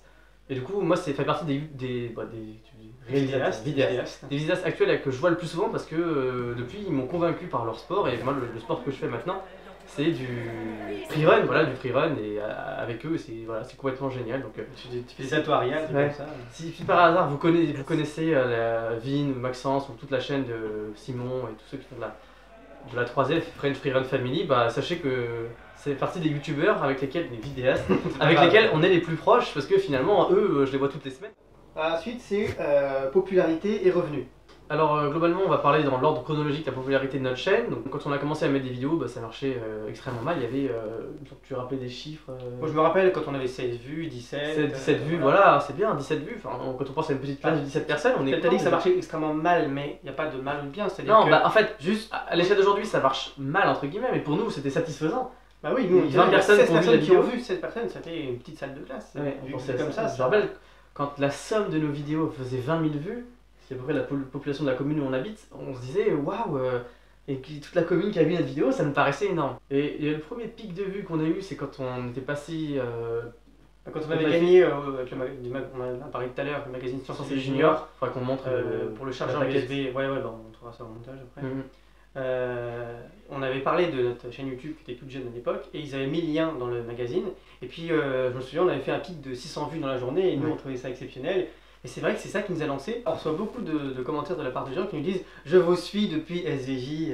On dirait qu'il y a quand même, ça paraît dingue parce qu'il n'y a que 600 personnes qui l'ont vu, mais on dirait qu'ils sont encore dans ces gens-là. On dirait que tous ceux qui ont commencé à nous suivre à cette époque-là nous suivent encore, et ça nous fait vraiment plaisir. Ça fait plaisir de savoir que... Il y a des gens qui nous connaissent depuis longtemps. Souvent quand on a des commentaires, les gens, il y en a beaucoup qui précisent « Oui, je vous connais depuis très longtemps ». Depuis 2010, 2011, depuis votre vidéo sur machin, et à chaque fois ça fait plusieurs années. Donc voilà, merci en tout cas, ça nous fait très plaisir. La plupart des gens qui font des vidéos qui sont vues tout de suite. Les gens vont les voir dans leur abonnement, la semaine, dans le jour. Elles vont être promues par YouTube, ils les voient tout de suite, et puis après les vidéos arrêtent d'être vues. Alors que nous, nos vidéos font des pics pas forcément très intenses au début, donc quand ça dépend des fois, mais continuent d'être vues. Je dirais malheureusement ça c'était à l'ancienne, et du coup, comme notre politique c'est on va pas vivre de nos vidéos, on essaie de faire un contenu qui n'est pas adapté. Et oui, honnêtement, on sait très bien qu'on fait un contenu qui n'est pas adapté à marcher sur YouTube. C'est-à-dire que délibérément. Tout le monde considère qu'il est écarté de l'algorithme. Beaucoup de vidéastes vont vous dire ça, mais la plupart de ceux-là ne sont pas forcément vraiment écartés. Nous, ils essayent quand même de fitter avec l'algorithme au final. Alors pourquoi est-ce qu'on sait très bien qu'on est en dehors, mais ça nous va. L'algorithme, il met vraiment en avant ceux qui font des vidéos tout le temps. Il faut mettre des vidéos tout le temps. Peu importe la qualité, si les gens regardent, quand elle est mise en avant, ça permet d'avoir extrêmement rapidement un grand nombre de vues. Alors que nous, justement, nos vidéos, comme on ne le fait pas souvent, on est pendant 2 jours on va dire 4 jours par an, on est potentiellement mis en avant. Et pendant tous les autres jours, c'est un fond diffus. Donc on va avoir des abonnés, pas mal d'abonnés pendant 4 jours et le reste quasiment rien. Du coup, c'est pas du tout avec cette politique-là qu'on touchera un public plus large. Mais c'est pas le but. C'est pas le but. Notre politique, en fait, c'est ça qui est amusant. Malheureusement, à cause de cet algorithme de YouTube, nous on est complètement laissés de côté. Mais on est content parce que ça marche quand même suffisamment. Parce que nous, on s'était dit. Voilà, passer 200 000 abonnés, ce qu'on a toujours dit, ce sera incroyable. C'est-à-dire qu'en fait, on fait partie des rares vidéastes qui sont satisfaits par leur degré de popularité. Ouais, qui ne cherchent pas à avoir un degré de popularité plus élevé. Aujourd'hui, si on peut se maintenir comme ça pendant quelques années, c'est quelque chose, c'est super, c'est exactement ce qu'on voulait. Voilà, en fait, on a eu ce qu'on voulait, on est satisfait, donc tout ce qu'on a en plus, c'est du bonus. En fait, je dirais que si aujourd'hui notre chaîne nous satisfait, c'est justement parce qu'on n'a pas décidé d'en vivre. Ouais, on a hésité à une époque, ça fait quelques années quand même, mais on se disait, bon voilà, est-ce que après nos études, trouve un travail normal ou est-ce qu'on va se mettre parce que dans tous les cas, étant donné qu'on a le diplôme d'ingénieur, on peut attendre un petit peu avant de commencer à travailler. On avait déjà fait de la télévision un petit peu, là on s'est dit, bon pourquoi pas continuer en ce sens-là, mais voilà, on a choisi d'être ingénieur classique, on va dire, et de faire des vidéos en bonus. Sachant, je tiens à préciser que dans les années à venir, on est potentiellement sur un projet d'entreprise. Ouais. Donc c'est pas du tout concret pour l'instant. D'ailleurs, on a même plusieurs idées qui nous paraissent toutes assez intéressantes. Notamment une dont on ne va pas vous parler. Pour le coup, là, cette fois-ci, on ne transmet pas l'idée. L'idée qui nous paraît vraiment pas mal. On a déjà fait pas mal de calculs dessus, ça paraît cohérent. Donc voilà, on va peut-être se lancer dans l'avenir. Alors peut-être que dans l'avenir, notre chaîne sera le descriptif chronologique de la mise au point de cette invention, mais ça c'est pas du tout certain. Oui, on voulait aussi parler des revenus. Donc les revenus, on a l'impression que c'est un tabou énorme pour les vidéastes qui vont c'est vrai que jamais en parler. C'est son salaire principal, je suis d'accord que ça peut être difficile d'en parler. Quand c'est un complément, on n'a pas de... Voilà. Il y a souvent le côté, vous avez déjà entendu parler plein de fois, du 1 euro les 1000 vues, etc. Est-ce que c'est vrai, est-ce que c'est pas vrai? On a l'impression que n'importe quel vidéaste, quand on lui fait une estimation de son salaire et qu'on lui demande, il va dire non, c'est beaucoup moins, c'est beaucoup moins. Aujourd'hui, on va vous donner la vraie valeur, en tout cas celle qu'on a nous, en sachant que les autres vidéastes ont très vraisemblablement une valeur proche de celle-là, sans compter après différents partenariats qu'on peut avoir ou du placement de produits. Nous, on Je pense que le placement de produit, pour la plupart des vidéastes, le placement de produit et autres partenariats avec l'entreprise rapportent beaucoup plus que les revenus standards des publicités sur YouTube. En tout cas, aujourd'hui, la valeur qu'il faut avoir en tête, en tout cas, c'est la valeur moyenne pour nous. Quand je dis moyenne, elle est moyennée sur une certaine période, ça peut être un mois ou un an, bon après on retrouve statistiquement une valeur assez proche. Elle n'est pas du tout vraie chaque jour, c'est-à-dire qu'il y a plus ou moins 300% chaque jour. Mais si on prend des grands noms, si on prend une année entière... Voilà. En gros, en euros pour les 1000 vues, il faut se dire que c'est toujours moins de 60 centimes. Voilà, toujours moins de 0,6 euros les 1000 vues. C'est plus, non, ça n'arrive pas. Donc déjà ça divise quand même par 2 par rapport à ce que les gens imaginent. Donc si vous voulez savoir quels sont les revenus dégagés par notre chaîne aujourd'hui en régime permanent, c'est environ 150 euros par mois. Donc voilà. Ce qui fait 75 euros par personne. Donc voilà, pour comparer avec un salaire, on est très loin, même x15 ça serait un salaire. En gros ça nous rembourse par exemple le prix de l'abonnement Navigo pour se déplacer en Ile-de-France chacun. Voilà ce que... sur quoi, Alors du coup, si on réinjecte ça directement dans nos projets, je pense que ça fait quand même une compensation financière entre le prix de nos projets et le prix qu'on gagne, enfin, les revenus qu'on a. Un projet comme le scooter électrique nous a coûté sans doute 1000 euros en tout. Il n'y a pas de 1000 euros de matériel embarqué dessus, mais il y a beaucoup de matériel acheté pour faire des recherches. Voilà. Mais c'est à peu près amorti. Donc voilà, c'est-à-dire qu'en gros, il y a notre vie, il y a la partie YouTube, et financièrement, la partie YouTube, grosso modo, elle est grosso modo autour du zéro. Grosso modo autour du zéro. C'est-à-dire qu'on gagne autant sur YouTube que le prix que nous coûtent les achats et les projets. Donc sans parler du temps, c'est-à-dire qu'on ne compte pas qu'on est rémunéré pour le temps qu'on passe, mais juste d'un point de vue financier par rapport à ce qu'on achète, le matériel, globalement on est autour du zéro. Autour du zéro, voilà. Donc alors c'est pour ça qu'on a aussi un compte sur Tipeee. Donc l'avantage de Tipeee, bon ça marche pas très bien, alors bon, n'hésitez pas à aller faire un tour sur notre Tipeee. Le but c'est d'essayer de faire en sorte que nos vidéos soient pas autour du zéro, mais soient plus autour d'une valeur positive. Comme ça nous incitera à dépenser plus. Parce que c'est sûr qu'aujourd'hui, étant donné qu'on a 75 euros par personne par mois, on n'est pas incité à faire des dépenses. Parce qu'on n'a pas un nombre. Après, c'est vrai que si on a un très gros projet aussi, on pourrait aussi faire un Kickstarter ou lancer quelque chose. Mais globalement. Mais voilà, on tient à préciser que vous avez vu, étant donné que ce qu'on reçoit correspond tout juste à ce qu'on dépense, on peut même pas survivre le premier du mois si jamais on voulait vivre de notre activité. Parce que c'est juste le coût de la vidéo est remboursé par la vidéo. Dans le passé, il y a des mois où on avait 400 euros à partager, ça marchait mieux. En 2012. YouTube fonctionne, c'est une boîte de plus en plus grosse, avec de plus en plus de partenaires, mais pourtant, individuellement, j'ai l'impression que, en fait, on n'a pas de témoignages, on ne connaît pas d'autres youtubeurs, mais globalement, pour nous, c'est de moins en moins avec le temps. Même si nos vues sont stagnantes, on gagne de moins en moins d'argent. En 2012, il y a un mois, on a touché 700 euros. Ouais, c'est le record qu'on a eu, 700 euros depuis YouTube, donc ça fait 350 par personne, c'est pas mal du tout. Surtout qu'à l'époque, on avait beaucoup moins de... les projets où c'était plus de la récupération, donc on avait moins d'investissement. Donc voilà, c'était pour aujourd'hui on dépense plus et on reçoit moins, et du coup là, ça fait déjà assez longtemps qu'on a... Par contre, je dirais vraiment pas que ça a été une motivation, c'était un plus, c'est ce qu'on s'est toujours dit, mais c'était pas vraiment une motivation pour continuer, dans le sens où on s'est pas mis à faire des vidéos sur YouTube que pour faire des vidéos sur YouTube, et je pense que malheureusement pas mal de personnes ont... À partir du moment où on a des revenus, c'est vrai qu'on peut prendre le tournant et se dire bon je vais faire que ça de ma vie, plus d'argent, plus de vidéos, plus de... Et nous on a toujours eu cette distance en se disant bon voilà, c'est un pur bonus, mais on va pas essayer de chercher à vouloir vivre de ça. Alors toujours en rapport avec le revenu, vous savez sûrement, vous avez vu la vidéo qu'on a eu un partenariat avec l'émission On n'est pas que des cobayes, c'était au cours de l'année 2015, et certains d'entre vous doivent se demander comment ça s'est initié et puis qu'est-ce qu'on a touché. Voilà. Certains d'entre vous doivent bien évidemment penser qu'on a touché plus que la réalité. On a fait ça sous la forme d'un stage de 1 mois, on a été payé le prix minimum pour un stage, c'est-à-dire 550 euros chacun. Voilà. Donc ça paraît le salaire minimum. Le salaire minimum possible pour un stagiaire.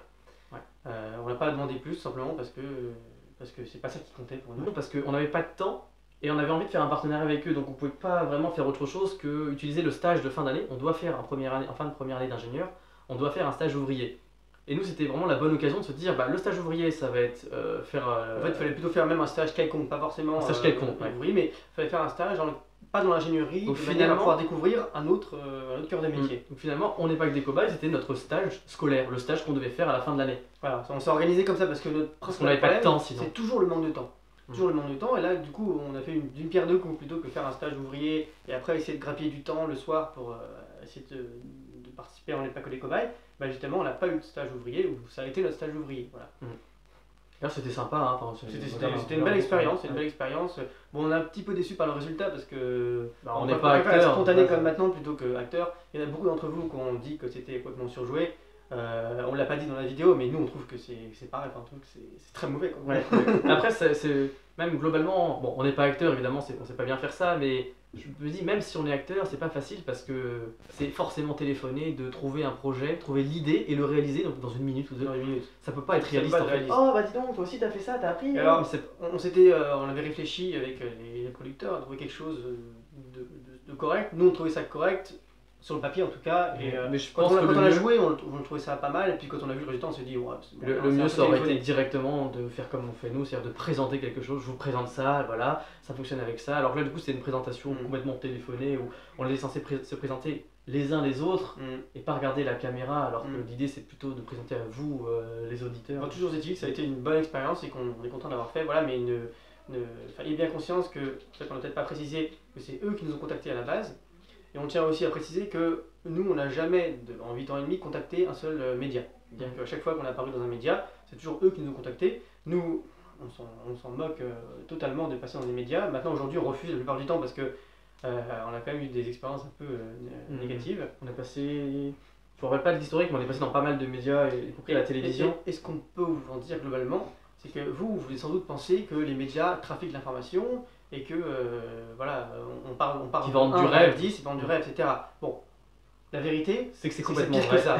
C'est pire que ça en fait. Donc, ça c'est pitié. Enfin, nous on était venus pour parler de nous, enfin des expériences qu'on avait fait. Ils étaient là pour dire les génies, machin, sur E égale M6. En plus, il y a Mac Lesguy qui a présenté notre travail. Armand et Victor, les jumeaux, machin.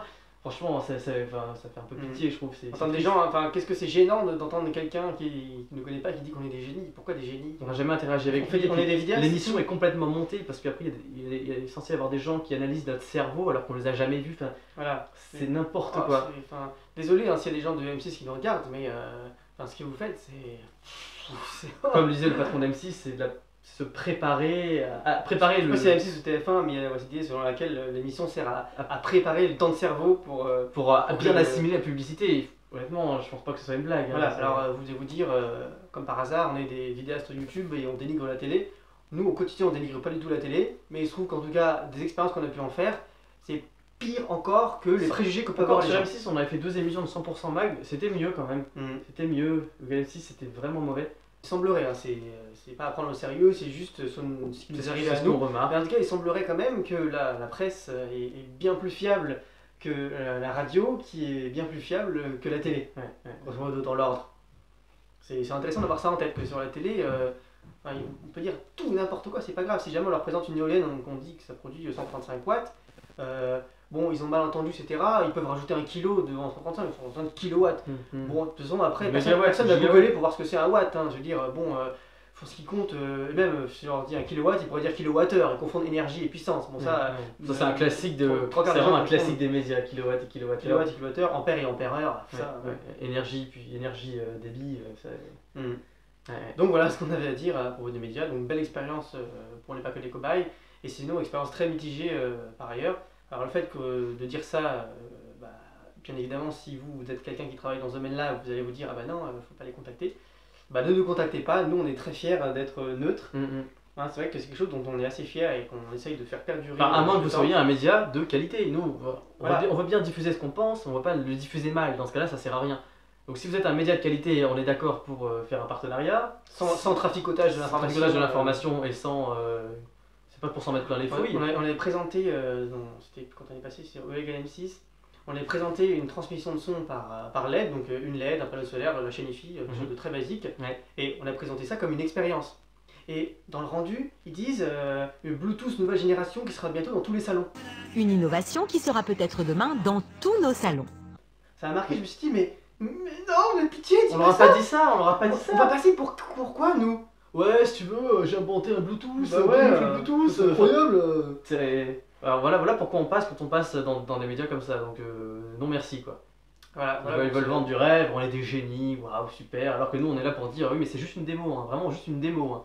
Puis le pire c'est qu'on a insisté, ils enlèvent tous les moments où on dit ce qu'on pense de fond de nous et ils rajoutent oh c'est génial ce qu'ils font. Quand on a pensé le tapis magique, voilà, on en a parlé tout à l'heure, il a 1001 défauts. Le nombre de fois qu'ils ont eu le mot révolutionnaire. Pas des qualités, pas des défauts.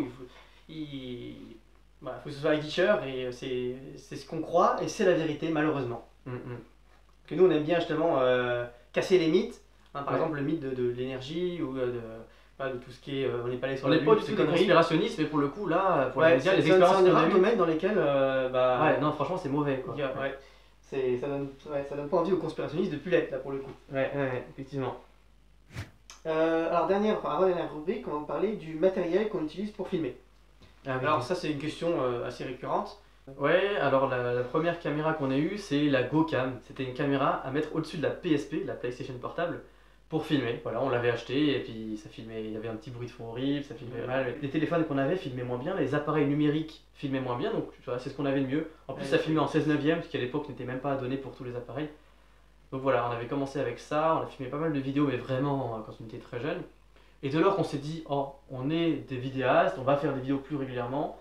Voilà, à l'époque, quand on était en seconde, on n'avait aucun budget, donc pour nous, c'était un événement incroyable d'acheter un caméscope. Et on a acheté un caméscope Camileo P30 de Toshiba, qui aujourd'hui vaut pas le plus mauvais des téléphones portables. Mais voilà, il y avait un zoom bien, optique et ça filmait en 720p, bon voilà, on était contents. Hein, ensuite, on a acheté et encore, on en avait acheté un caméscope avant celui-là, on l'a rendu tellement il était mauvais. Donc c'est pour dire que ce mauvais caméscope, le Camileo P30, il était bien mieux qu'un caméscope encore plus mauvais. Enfin, il y a des ordres de grandeur à chaque fois. Parce que c'est-à-dire qu'en 2009, les caméscopes qui se vendaient dans les magasins, c'était encore des caméscopes qui se tiennent comme ça, qui sont énormes et qui filment en 480p entrelacés. Entrelacés en plus, c'est-à-dire qu'on voyait des lignes, ça c'était hyper moche. Ça c'était ce qui se vendait en 2009. C'est-à-dire que c'était vraiment fait pour être affiché derrière sur une télé tube cathodique. Enfin, ça m'arrête pas de dire qu'il y a si peu de temps, on en était encore là pour plus de 250 €. Ouais.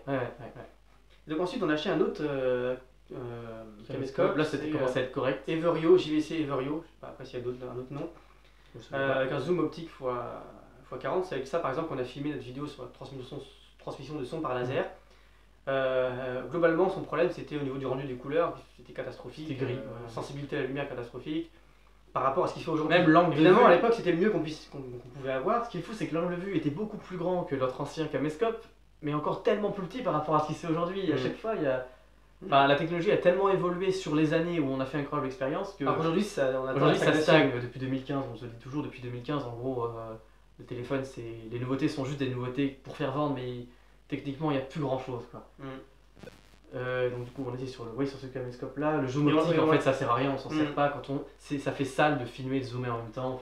Et on l'a pas utilisé bien longtemps et peu de temps après notre père, donc c'est même pas nous, a acheté un réflexe Nikon D5100. Quand même un bon réflexe qui vaut peut-être une valeur peut-être 800 à l'époque.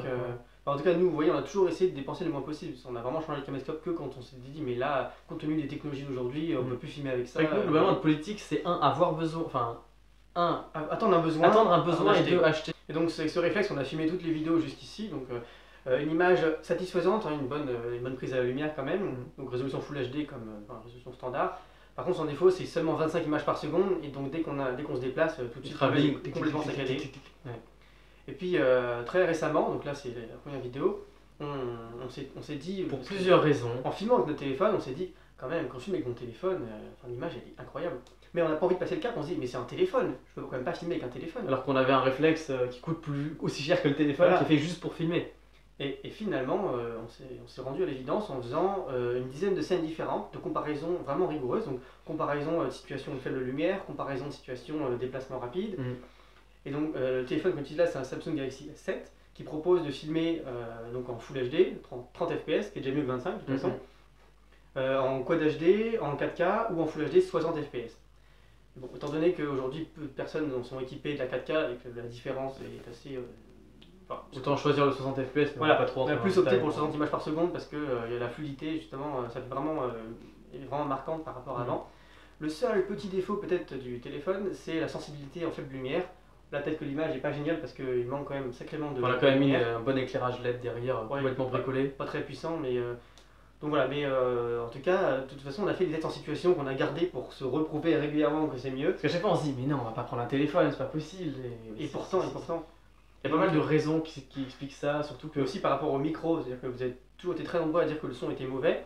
Pourtant on a un micro Rode VideoMic Go pas trop mauvais, à 70 €. Et le problème c'est que le réflexe donc, avait une prise jack d'entrée de signal, mais il y avait sans doute une tension fantôme à l'intérieur pour alimenter un micro. Puis le préampli de l'appareil était mauvais, enfin ça Ouais, du coup le son était mauvais. Alors que là, justement. C'est pas un appareil qui était fait pour filmer, mais bon, je veux dire, le proposer une fonction filmée aussi mauvaise. En branchant le micro au téléphone, par la prise jack, qui peut d'ailleurs servir à la fois pour le. Parce qu'il y a 4 fils à l'intérieur, il y a un fil pour le micro, 2 pour l'information et un qui est la masse. Et en bidouillant intelligemment les fils, on peut arriver à utiliser la prise jack comme micro et puis en plus à pouvoir sortir le son si jamais on veut écouter le son. Donc c'est un compromis qui est quand même assez idéal. Puis aussi au niveau de la prise de vue, alors sur téléphone on n'a pas vraiment un format RAW, c'est pas très brut, ça veut dire qu'il y a vraiment des transformations derrière qui ont été faites par Samsung pour le coup, qui ont, voilà, en gros, ça se trouve ce que voit le capteur directement c'est vraiment très mauvais et du coup on va tirer les couleurs, tirer le contraste pour avoir une belle image. Mais bon, j'ai envie de dire... l'image elle est belle. L'image elle est belle quoi. Enfin, il y a eu du oui, psychologiquement ça fait mal de se dire qu'en fait ça prend les choses mal et que derrière ça tire les couleurs et le contraste. Mais si le rendu est bien, j'ai envie de dire pourquoi pas. Et puis il y a aussi une autre explication, c'est que, bon là on rentre un peu dans l'optique, mais quand une lentille est grande, ce qu'il va y avoir c'est que la profondeur de champ va être forcément faible. C'est-à-dire que si j'ai une ouverture grosse comme ça, alors obligatoirement je dois avoir une faible profondeur de champ. Ça veut dire qu'en gros, ce qui va être net va être très... Enfin, il y a une petite surface qui va être nette, une petite épaisseur, une profondeur qui va être nette, et derrière va être flou. Et ce qui avant est flou aussi. Avant, flou, net, flou, mais ça varie très vite. Alors oui, le flou derrière c'est super beau, c'est la mode, aujourd'hui il y a même des appareils photo qui font du flou artificiel avec une lentille volontairement mal axée, enfin volontairement ailleurs.